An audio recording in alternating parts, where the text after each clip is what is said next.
भगवान श्री कृष्ण के भक्त संत सूरदास जी का जन्म तिथि के अनुसार वैशाख महीने के शुक्ल पक्ष की पंचमी को मनाया जाता है। उन्हें हिंदी के अनन्यतम और ब्रज भाषा के आदि कवि कहा जाता है।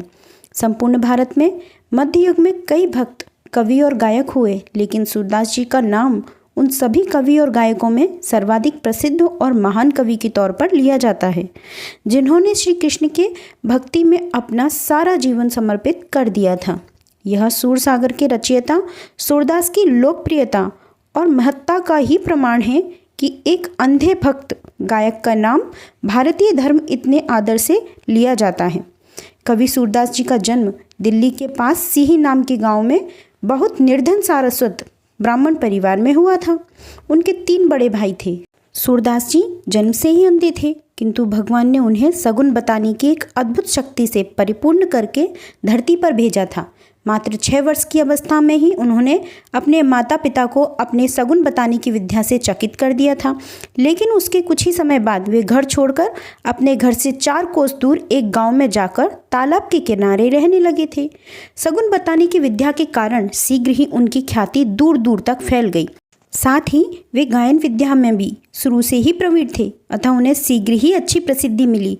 लेकिन फिर वे 18 साल की उम्र में उन्हें संसार से विरक्ति हो गई और सूरदास वह स्थान छोड़कर यमुना के किनारे गऊ घाट के पास जाकर रहने लगे। गऊ घाट पर उनकी भेंट वल्लभाचार्य से हुई। सूरदास गऊ घाट पर अपने कई सेवकों के साथ रहते थे और वे भी सभी उन्हें स्वामी कहकर संबोधित करते थे। वल्लभाचार्य ने प्रभावित होकर उनसे भेंट की और उन्हें पुष्टि मार्ग में दीक्षित किया। वल्लभाचार्य ने उन्हें गोकुल में श्रीनाथ जी के मंदिर पर कीर्तनकार के रूप में नियुक्त किया और वे आजन्म वहीं रहे। वहाँ वे कृष्ण भक्ति में मग्न रहे।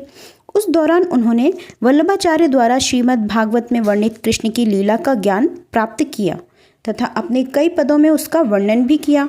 उन्होंने भागवत के 12 स्कंदों पर पद रचना की और सहस्त्रावधि पद रचे जो सागर कहलाई। सूरदास की पद रचना और गान विद्या की ख्याति सुनकर अकबर भी उनसे प्रभावित हुए, अतः उन्होंने मथुरा आकर सूरदास से भेंट की। श्रीनाथ जी के मंदिर में बहुत दिनों तक कीर्तन करने के बाद जब सूरदास को एहसास हुआ कि भगवान अब उन्हें अपने साथ ले जाने की इच्छा रख रहे हैं, तो वे श्रीनाथ जी में स्थित पारसोली के चंद्र सरोवर पर आकर लेट गए और श्रीनाथ जी की ध्वजा का ध्यान करने लगे।